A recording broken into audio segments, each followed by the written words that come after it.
Hello guys, আসসালামু আলাইকুম। আপনারা সবাই কেমন আছেন? আপনাদের দোয়ায় এবং আল্লাহর অশেষ রহমতে আলহামদুলিল্লাহ আমি ভালো আছি। তো দেখতে পাচ্ছেন এখানে গরুর মাংস 1.5 কেজির মতো ধুয়ে নিয়েছি, ভালো করে ধুয়ে পরিষ্কার করে নিয়েছি। তো এখন এখানে ধোয়ার পরে এখন আজকে আমি গরুর মাংসের লাল ভুনা তৈরি করব। তো এখানে পেঁয়াজ কুচি, কাঁচামরিচ কুচি, এলাচ, গোলমরিচ, দারুচিনি দিয়ে দিয়েছি আর তেজপাতা দিয়ে দিয়েছি। আমি লবঙ্গ দেইনি, কারণ লবঙ্গটা আমার ভালো লাগে না। তো যাই হোক, এখন সয়াবিন তেল দিয়ে দিলাম,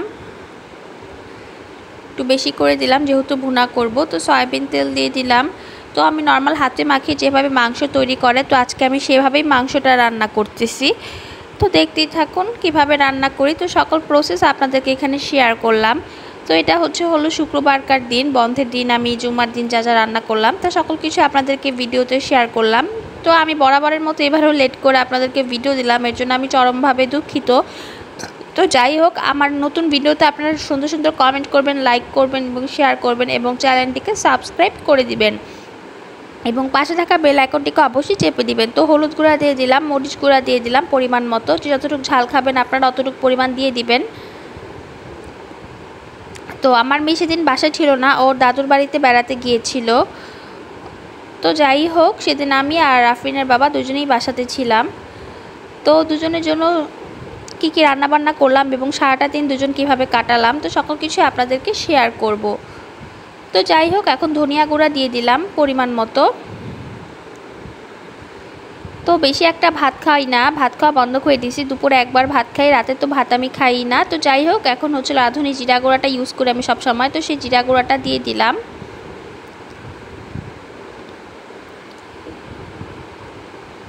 তো সাথে থাকুন, দেখতে থাকুন কি কি করি।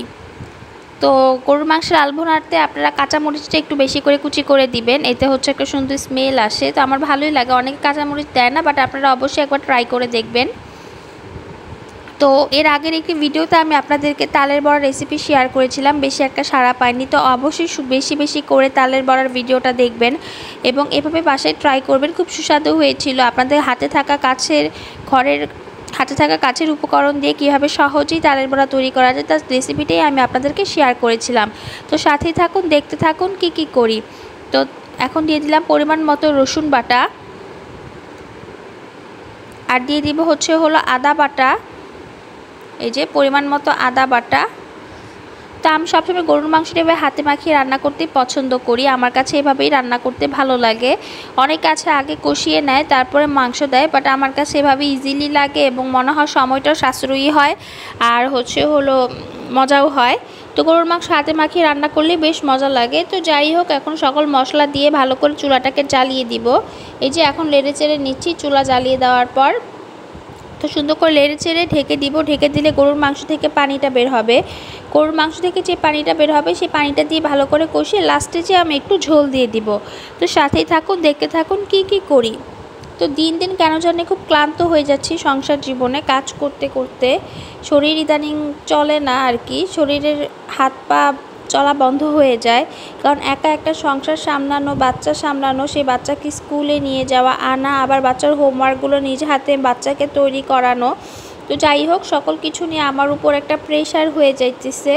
তো সবাই দোয়া করবেন আমার জন্য, যাতে আমি সব কিছু হ্যান্ডেল করে সংসারটাকে সুন্দরভাবে সাজিয়ে গুছিয়ে করতে পারি এবং আমার ধৈর্য যাতে আল্লাহ তাআলা আরও বৃদ্ধি করে দেয়।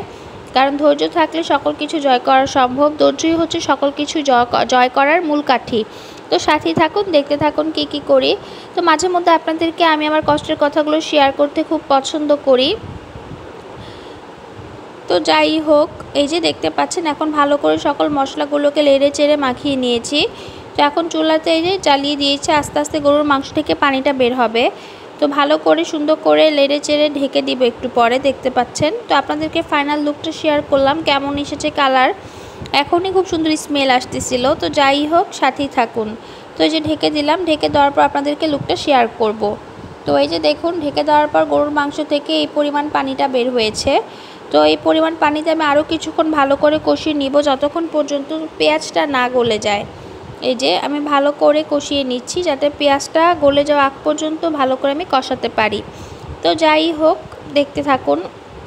তো আপনাদেরকে যা বলতেছিলাম, তো আপনার যারা একান্নবর্তী পরিবার তারা শারীরিকভাবে অনেক হেল্প পান। ধরেন আজকে আপনার জ্বর, বাসার কেউ না কেউ রান্নাটা করে ফেললো, আপনার জন্য রান্নাটা পড়ে থাকবে না।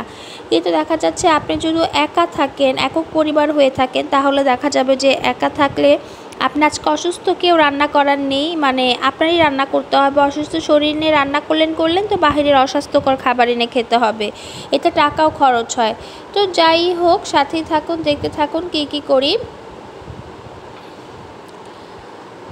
এই যে আমি চুলার আঁচটা পুরো হাই হিটে রেখেছি, তো আমি কমাতে যেয়ে লাস্টে চুলাই বন্ধ করে দিছিলাম।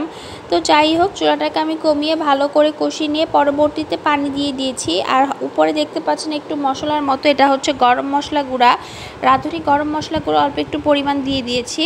তো এখন এই যে ঝোলের পানি দেওয়ার পর যতটুকু আমি ঝোল রাখবো অতটুকু পর্যন্ত, শুকানো পর্যন্ত সুন্দর করে বলক খাইয়ে নিব।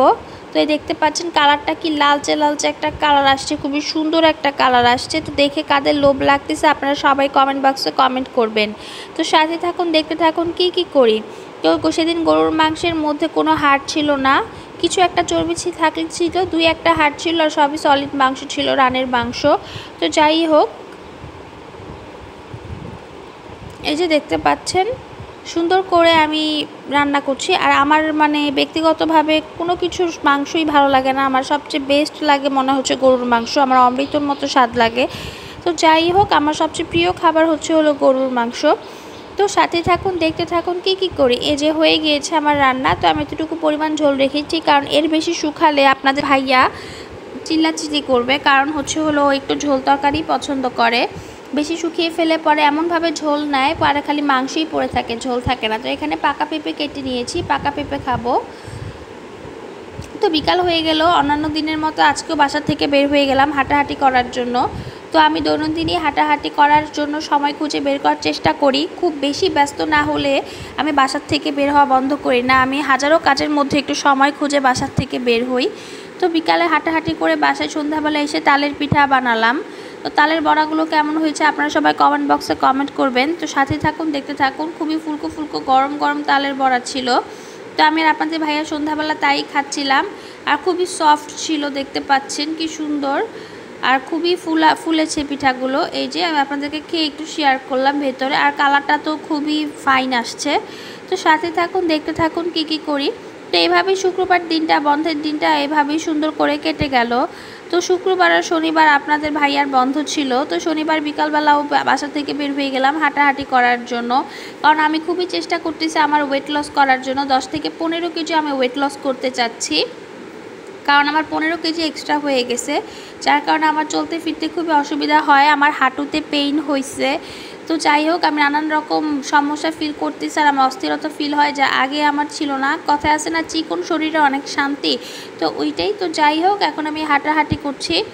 আর দেখুন, এই যে বিকেলবেলা বাচ্চাটা বের হয়ে গিয়েছে, বা ওই যে একটা মহিলা একটা বাচ্চাকে নিয়ে যাচ্ছে, দেখতে পাচ্ছেন। তো এই জায়গায় বিকাল আসতে ভালোই লাগে, মানুষজন হাঁটাহাঁটি করে, তো আমারও ভালোই লাগে।